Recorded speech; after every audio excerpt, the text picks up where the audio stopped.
Steve Johnson stationed himself outside his wife's office at 7 p.m., intending to terminate the charade they dubbed marriage. Some husbands overlook the signs over time, especially when their wives have never worked late before. Steve took notice and decided to address the issue. He approximated that this had been transpiring for 2 months, pinpointing the moment he observed his wife Angela wearing red high-heeled shoes to work. Angela despised heels, reserving them for rare weddings or special occasions, particularly in the bedroom where she paired them with red heels, white stockings, a cute lace bra, and thong underwear. Steve cherished the white thigh-high stockings and believed they had a fantastic love life. However, Angela never wore high heels to work, which prompted Steve to inquire about the change. He asked if something was going on, and she explained that she had a meeting with her boss and wanted to look professional. Angela paused briefly and continued walking without turning around. Steve remained silent, contemplating her choice and wondering if it resembled that of a professional, yet remained discreet. The revelation unfolded over time. Initially, it was an occasional hour, but later it escalated to 2 or 3 hours several days a week. Steve realized the truth when Angela attended a bachelorette party, detesting clubs, salons, and bars, preferring dinner or coffee. She disapproved of drinking and looked down on those who indulged. Following her to a third bachelorette party at her boss Martin Schindler's house in Glen Ellen, Steve recognized the location from past gatherings. Waiting an hour to confirm her intentions, he then deflated all 4 tires and returned home. Angela omitted the tire incident but recounted it to their daughter, Jenny, expressing relief that someone merely released the air. Jenny questioned its veracity, and Angela affirmed, grateful they weren't cut, using an air pump Steve insisted she keep in the trunk. Angela admitted to a night at a dance club with friends and suggested avoiding it in the future. Steve consulted a lawyer, initiating the divorce process, leading him to sit in his car near her office, awaiting her impending service.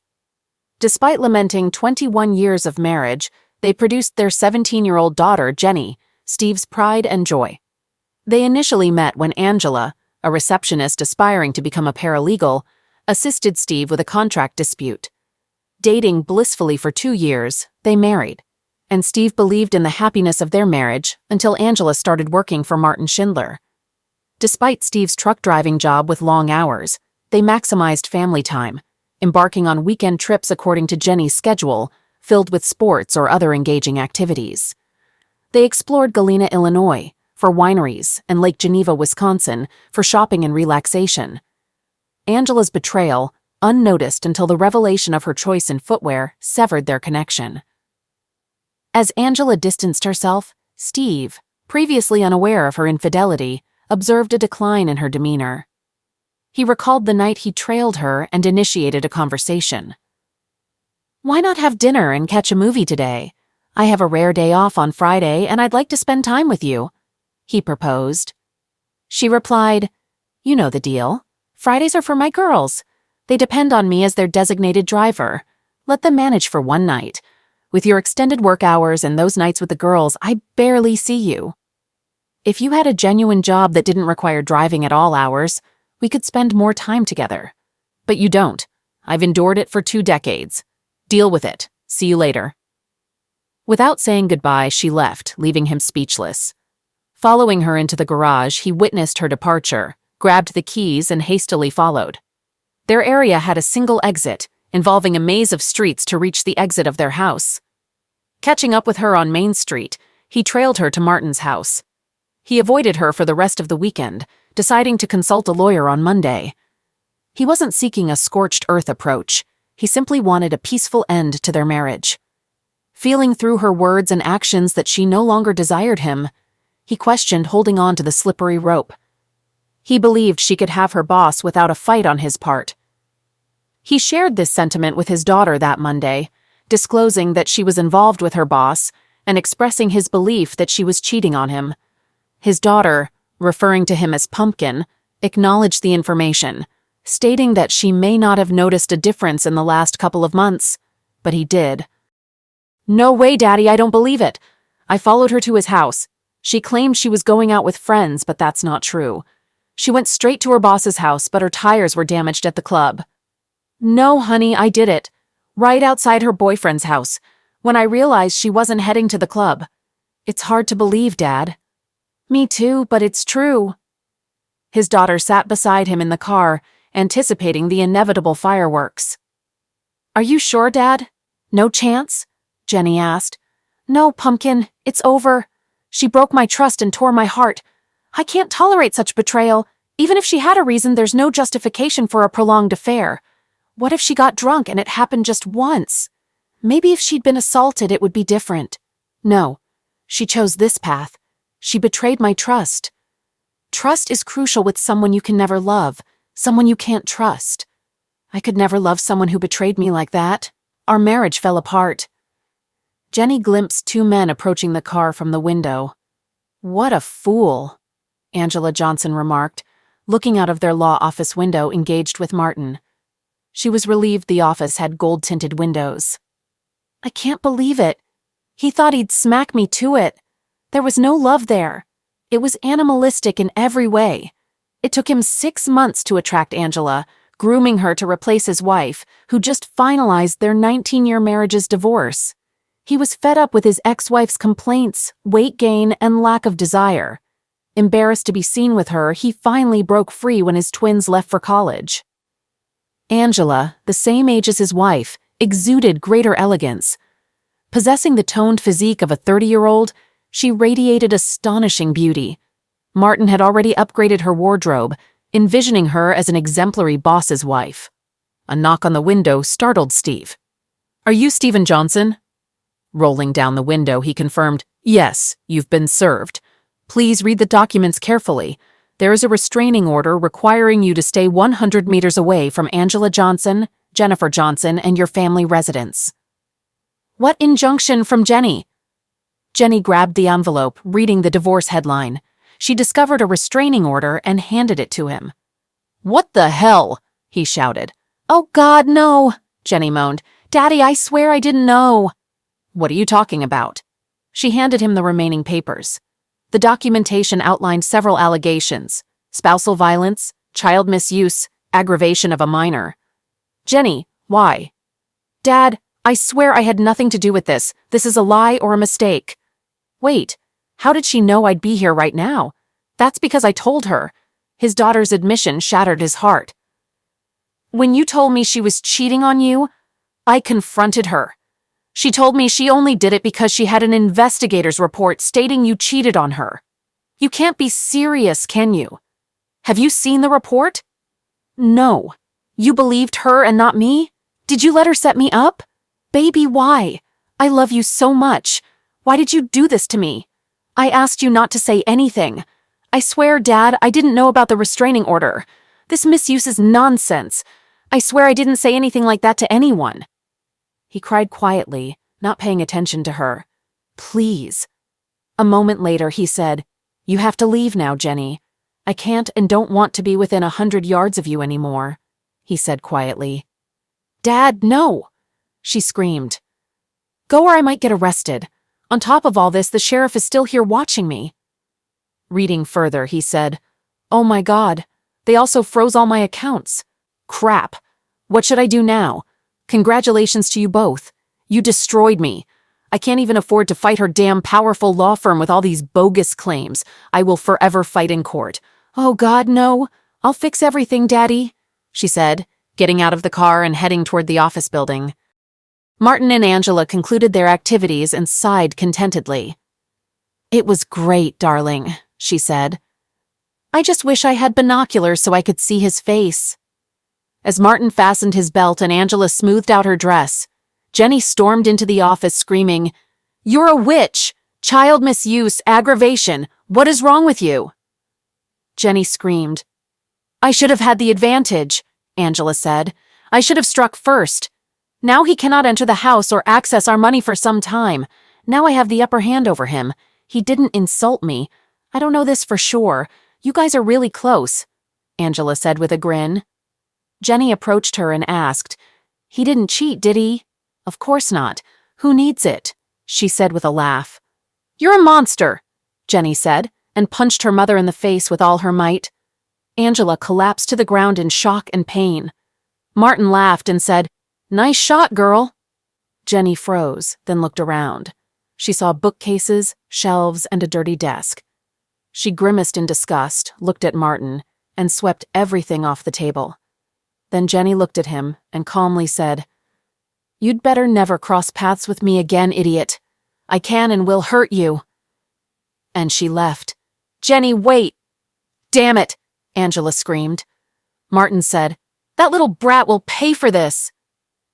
On her way out, she passed a man with an envelope in his hand who asked her, "Are you Angela Johnson?" "There," she said, and rushed away. Both Angela and Martin laughed at the fact that she was served with Steve's divorce petition. Jenny desperately tried to talk to her father out of fear he knew he couldn't talk to her, so he didn't answer and cried every time he saw her call. He was afraid that Angela would find out and send the police after him for violating the restraining order. Angela had already alienated him from all their friends, and only his parents and brother believed in his innocence. His sister-in-law kept him away from his niece and nephew just in case it was true. This almost shattered her brother's marriage with George before Jenny compelled her to reveal the truth. He couldn't fathom what he'd done to merit such animosity from Angela and the betrayal of his daughter. Even without knowledge of the misuse charge, she informed her mother that he was aware of her affair and the impending service. She falsely claimed she intended to stand by him during Angela's service but stayed silent, knowing he would be served. Jenny sought assistance for her dad, discovering her mother's divorce papers showed the lawyer worked in her mother's office, making it impossible to approach him. She reached out to Grandpa George, hoping for help. "What do you need, young lady?" inquired her grandfather. "We have to help Dad. I don't know who to turn to. I can't believe what you did to your father, Jenny.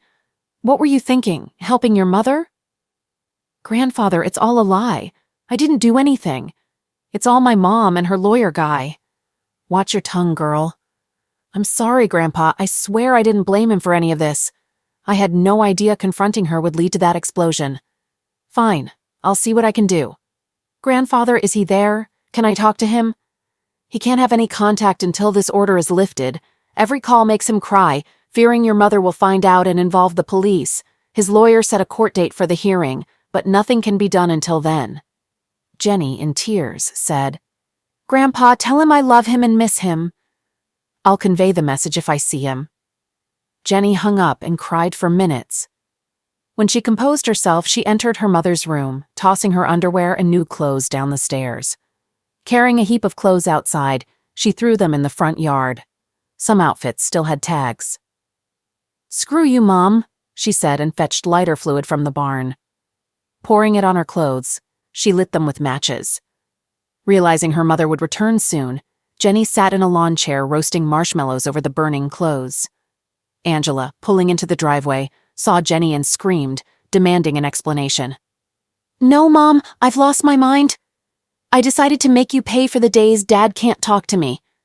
Destroying more of your things will follow unless you retract this misuse claim.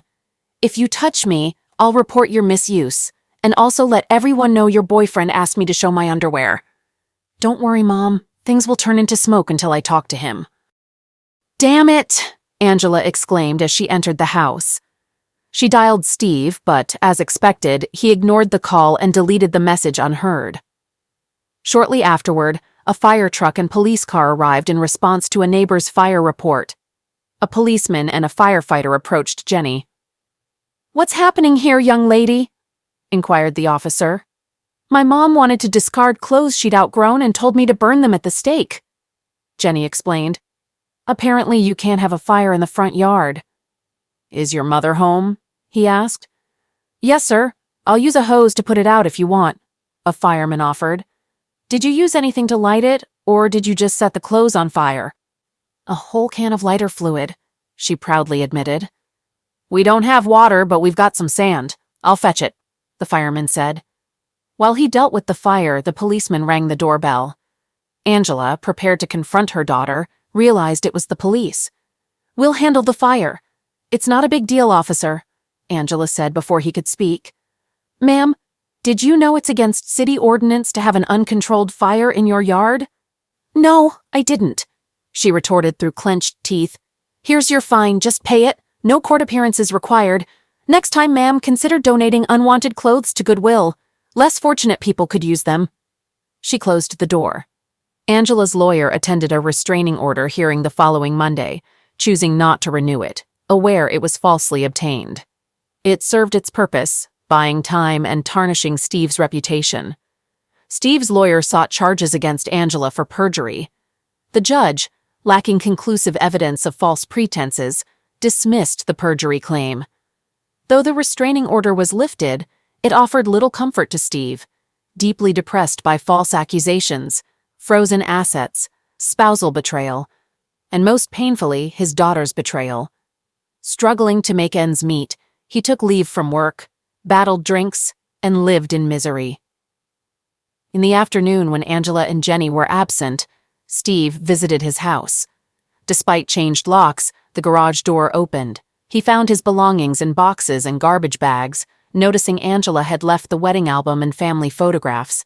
He maintained contact with his family, though strained due to his problems. Despite his parents urging him to see a psychiatrist, he refused, feeling he didn't need one to confirm his miserable life. Angela's law firm waged a merciless campaign, informing his employer about the restraining order and misuse allegations, resulting in Steve's termination. His contract's moral clause, meant to address such situations, might have been contested if he were in a better state of mind, but at that moment, he felt powerless to act. Steve's residence remained a mystery, with communication limited to telephone exchanges with his family. The sole glimpse of him occurred during mandatory court appearances for his divorce, where he interacted solely with his lawyer and the judge. Jenny attempted to engage him during such instances, and each time he passed by without acknowledgement, resembling the walking dead in her eyes. Angela reveled in the unfolding events, harboring resentment toward Steve long before Martin influenced her. Throughout her manipulative endeavors, her sentiments evolved into near hatred. After prolonged legal battles, the divorce concluded. Steve reclaimed his share of assets, successfully sold the house with his lawyer's assistance, and retained ownership of his truck. However, false rumors circulating about child misuse hindered his job search in town, despite lacking any accusations. Opting for a fresh start, Steve moved to Chicago, securing employment as a truck driver. Loading his belongings into the pickup, he bid farewell to his parents when Jenny arrived. "Dad, I'm so sorry. None of this should have happened," she expressed, running up to hug him. He cried without reciprocating. "You chose your mother without evidence, and the dominoes fell.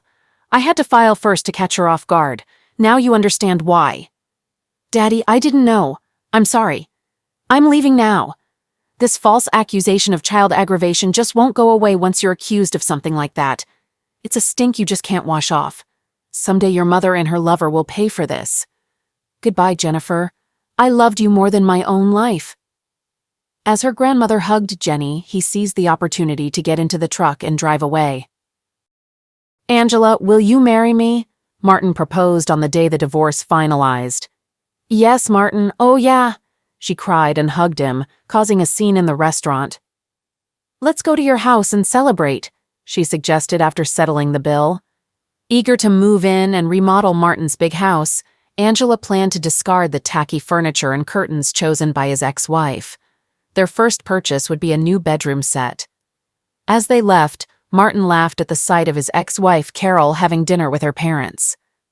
Carol, disgusted with him and his latest mistress, spat at him as they passed by, but he paid no attention. Steve entered the truck warehouse and spotted his colleague Lou at the doorway. "Steve, what's up, dude? You look like someone spoiled your oatmeal." "Divorce is finalized today." "Ah, well, after what that woman did to you, you deserve to have some fun today." "It's not her, it's my daughter. She took her side and I just can't handle it. She calls and emails me, but I can't bring myself to talk to her. Maybe I should see a psychiatrist."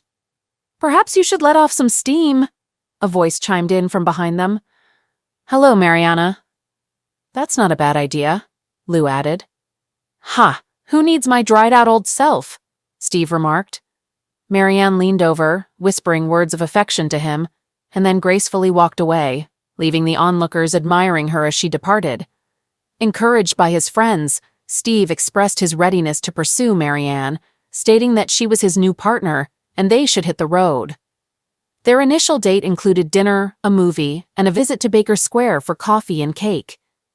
Marianne reassured Steve, mentioning that he was a good guy going through a rough patch and that everything would work out.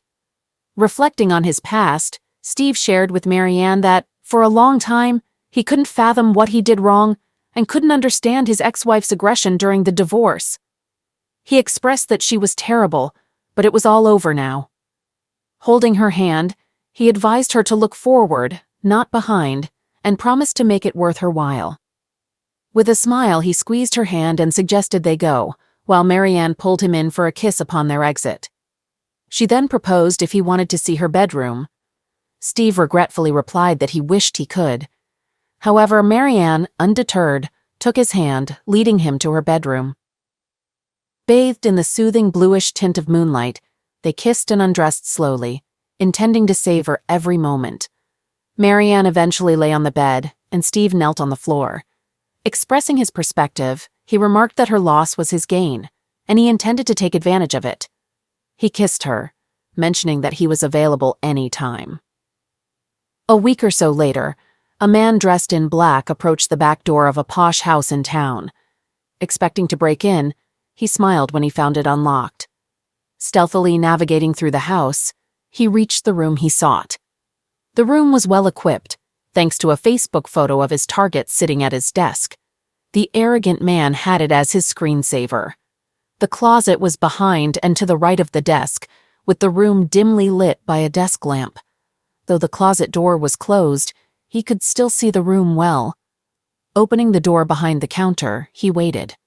The only concern was the target approaching the closet before sitting down.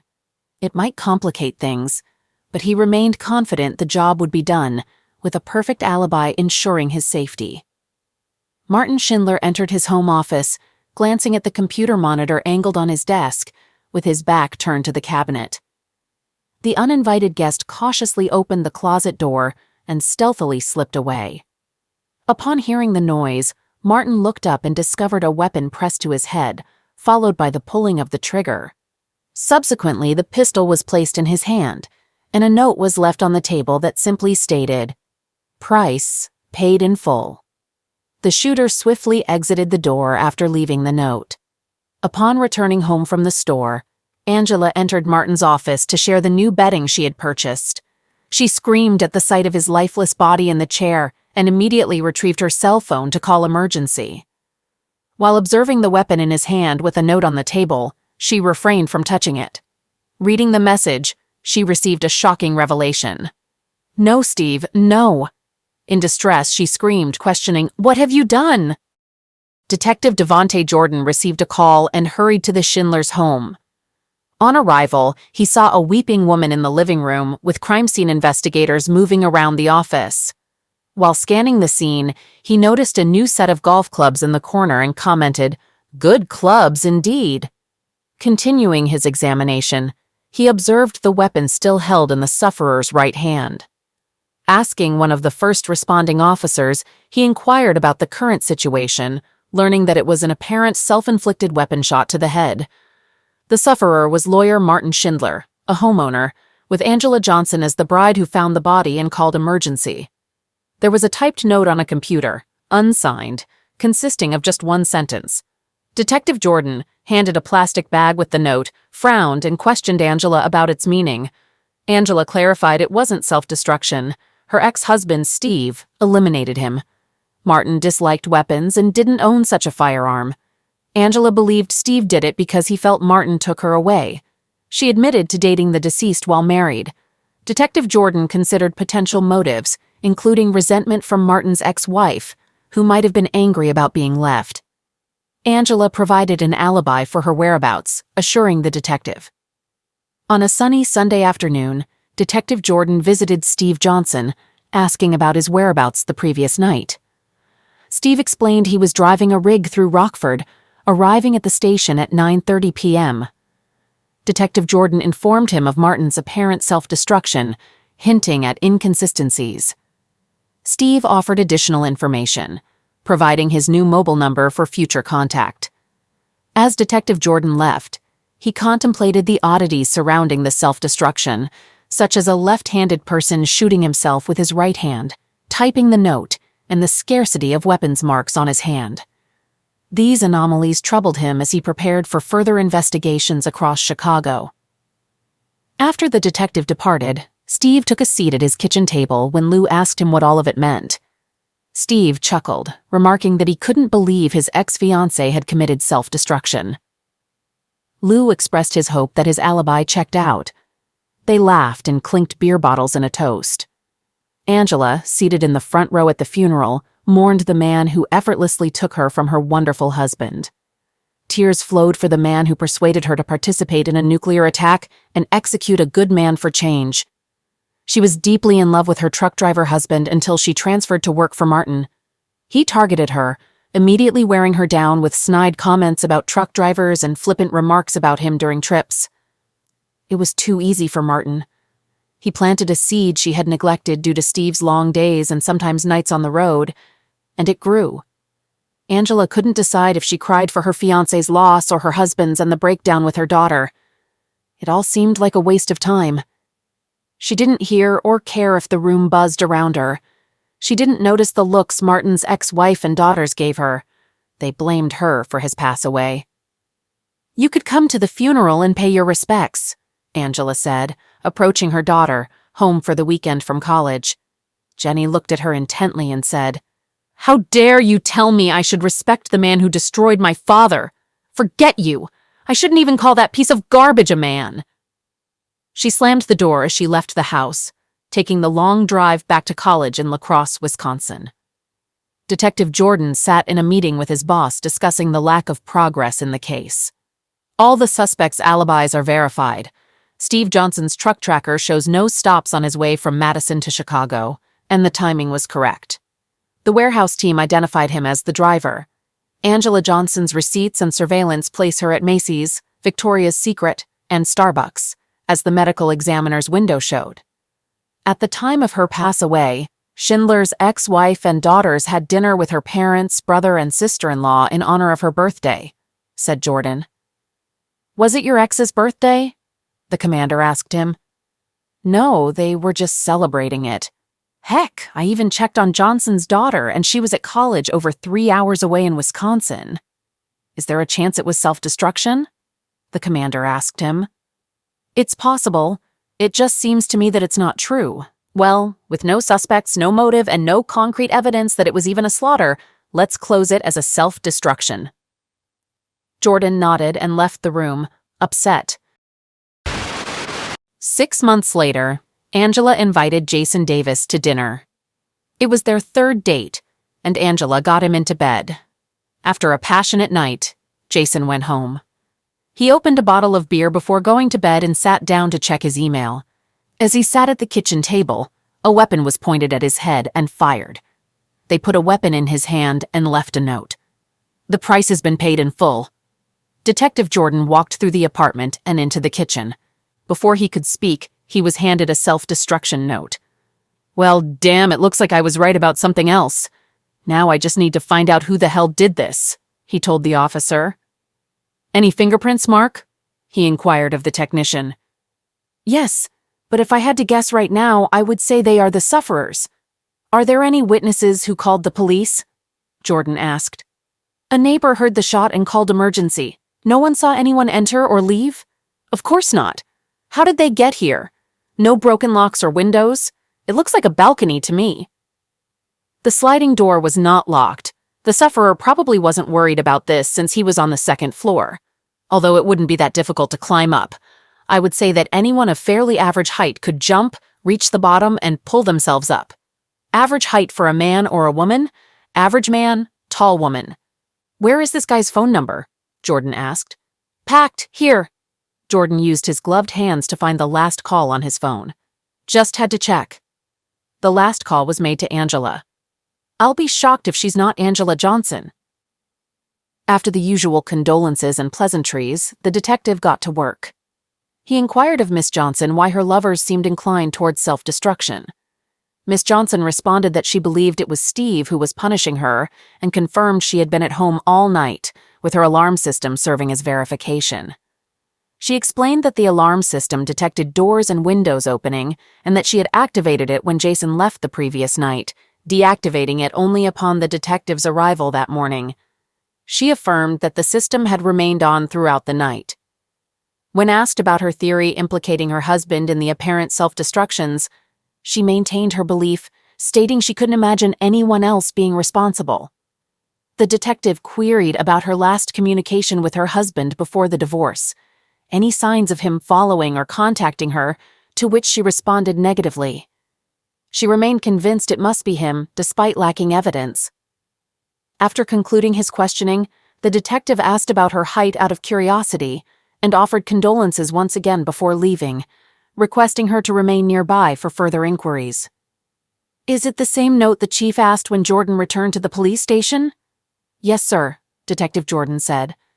"Inform me daily about your progress. This is too much for a coincidence. The woman's alibi is reliable. I'll see if I can ruin it.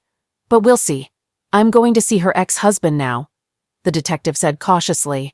"Then let me know what you get." As Detective Jordan left, he had a bad feeling that all of the prime suspects' alibis would be as reliable as the last time. Steve and Marianne were cozy on his couch watching Jack Ryan on Prime when the doorbell rang. "Detective Jordan, what can I do for you today?" Steve asked, gesturing for him to come in. "Sir, where were you last night at 1:30 a.m.? On the way back from Detroit? I arrived at 230. What happened this time? Do you know Jason Davis?" "I don't think that's true. He met with your ex-wife. Looks like he shot himself last night. No freaking way." "Looks like, huh?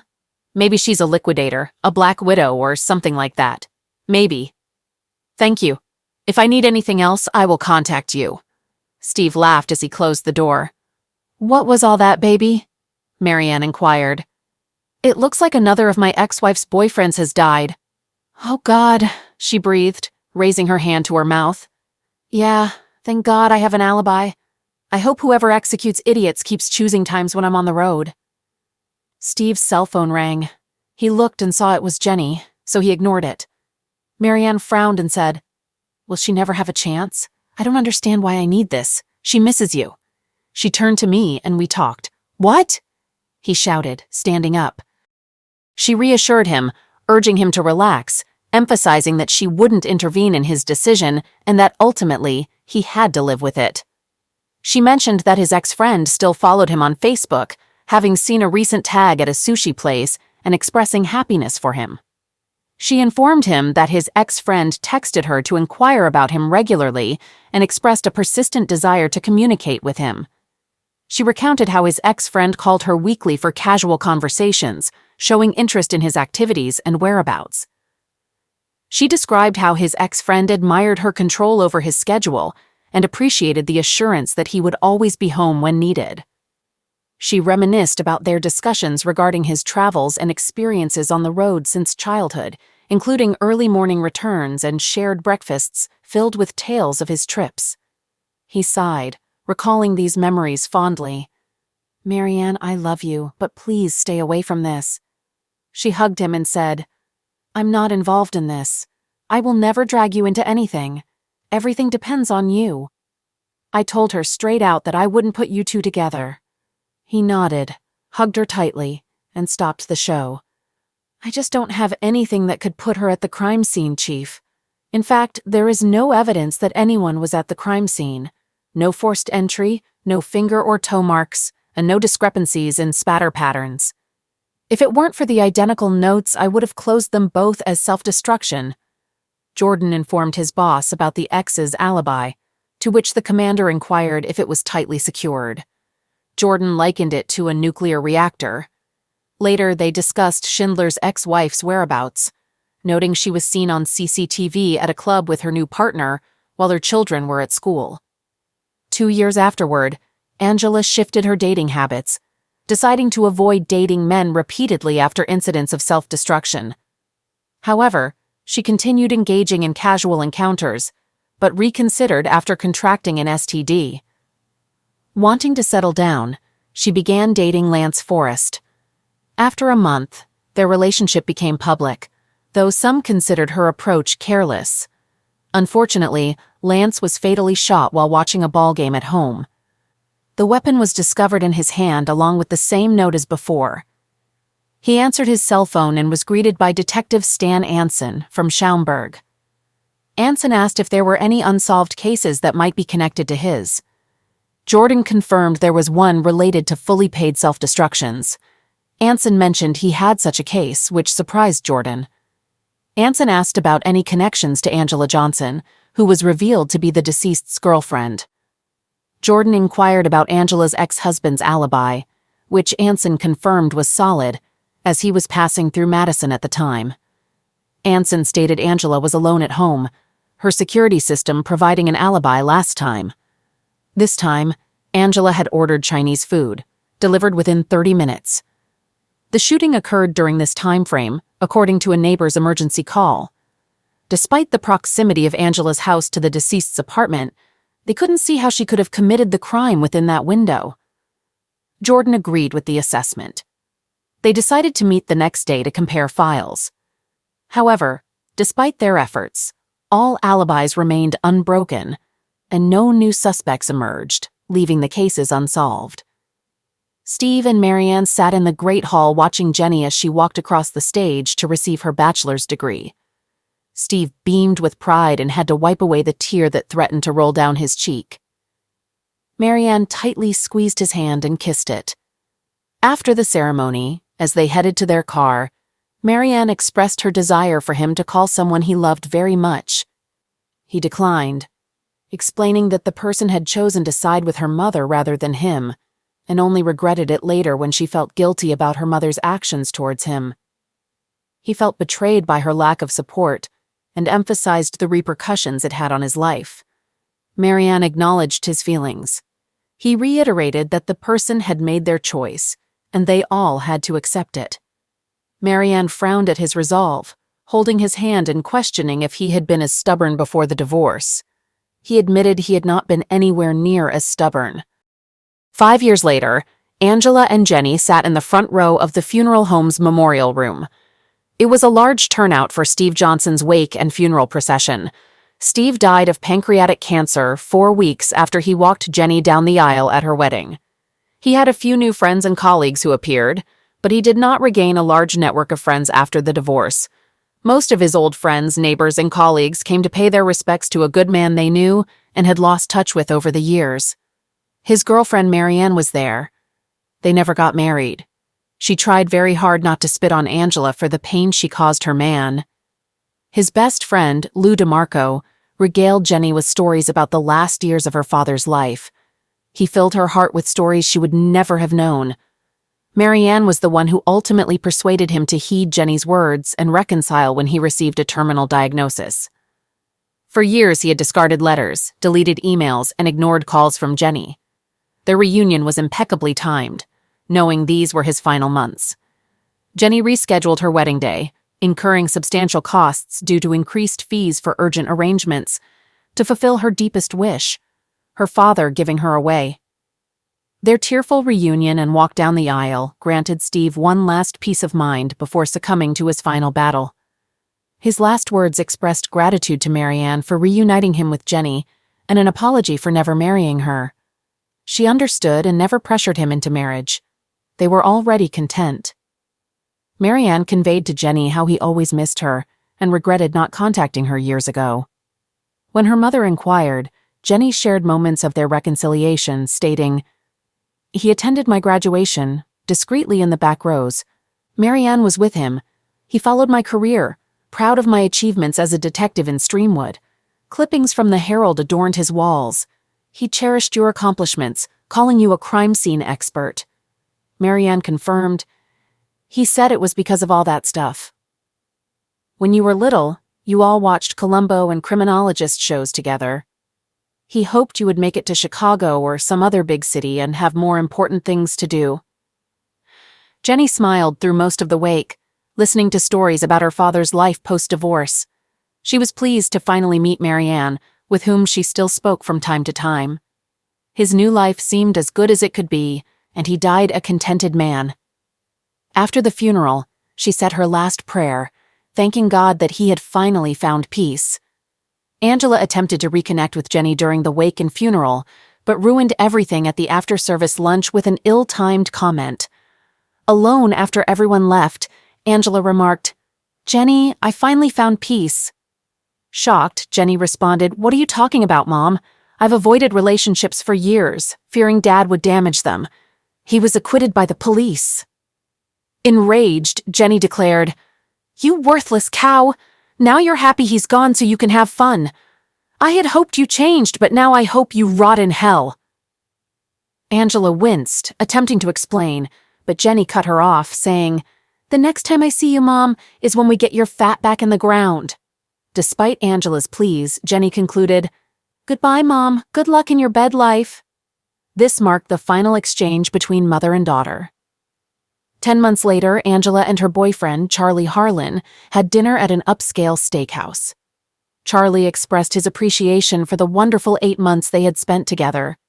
Angela squeezed his hand and reciprocated his sentiments, expressing her initial uncertainty about finding love again, but feeling fortunate to have found each other. Charlie then confessed his love for Angela and proposed marriage.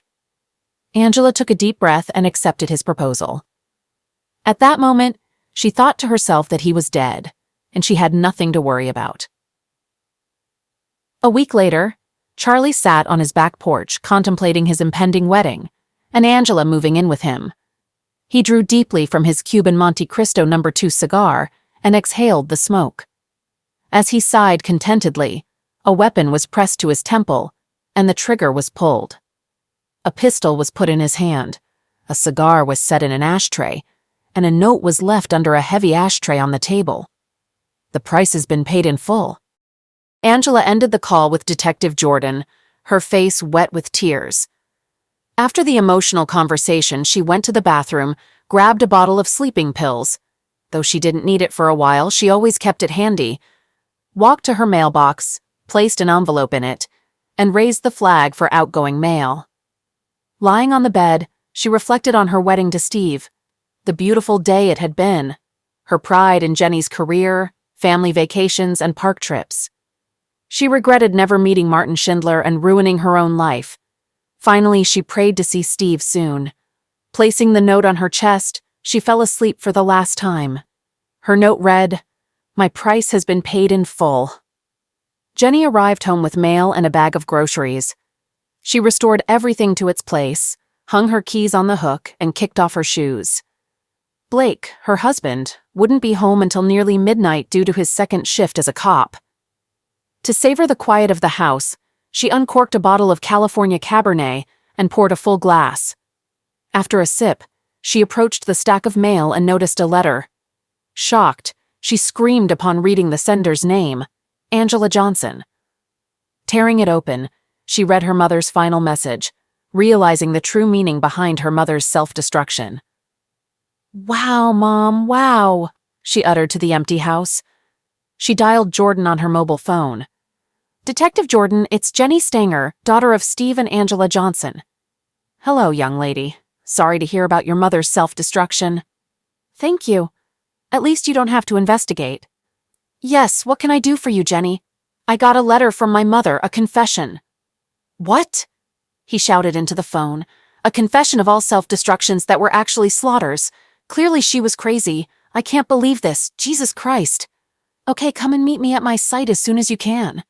She burned the first page in the fireplace, ensuring it was completely incinerated. The letter conveyed, "My dear Jenny, I offer you this last gift of my repentance. Whether you believe it or not, I love you with all my heart and apologize for all the pain I caused you. It wasn't intentional. Damaging you and your father was the worst thing I've ever done. I knew it had to be you when Charlie was eliminated. I accept my punishment and apologize for making you punish me. I hope you can now live without the pain of my betrayal. Destroy this page and give page 2 to the police. Page 2 is my full confession. I take responsibility for everything. It's all my fault. I can never bring back your lost years, but I pray for your forgiveness and peace. Please share stories of good times with my future grandchildren, not tales of how I ruined our lives. I pray for your long and happy marriage with Blake. Don't be tempted away when someone tries to lure you. I love you wholeheartedly, Mother. P.S. Kindly seek assistance from someone and obtain the help you urgently require. The weary note carried the weight of expense. Jenny, upon receiving this, I will have already taken my own life. I can no longer bear the burden of guilt. I ended the lives of these men, my lovers. They paid a price for taking me from your father. I always belonged to him. Perhaps now I can reunite with him. May the Lord forgive me. My love for you is eternal. I apologize for ruining our life before Martin. We once had an ideal family. Mother. Jenny approached Detective Jordan's desk and exchanged greetings before settling into the chair he offered. As Detective Jordan read the letter, he expressed his regret to Jenny for suspecting her. Jenny agreed, expressing disbelief at her mother's actions and speculating that her mother might have lost her sanity years ago. She couldn't comprehend her mother's motive for dating men just to damage them and found it difficult to understand. Jenny noted that it somewhat made sense that her mother was responsible for some slaughters, considering her whereabouts couldn't be confirmed at the crime scenes and the lack of substantial evidence. She mentioned that she had always thought it could have been her father or Schindler's ex-wife, but their alibis couldn't be disproved either. Jenny expressed relief that it was all over, the slaughters, her mother's pain, and her own suffering, and bid farewell to Detective Jordan. Exiting the police station, Jenny wore a wide smile and shook her head. She paused, opened the car door, gazed at the sky, and expressed, "Thank you, Mom."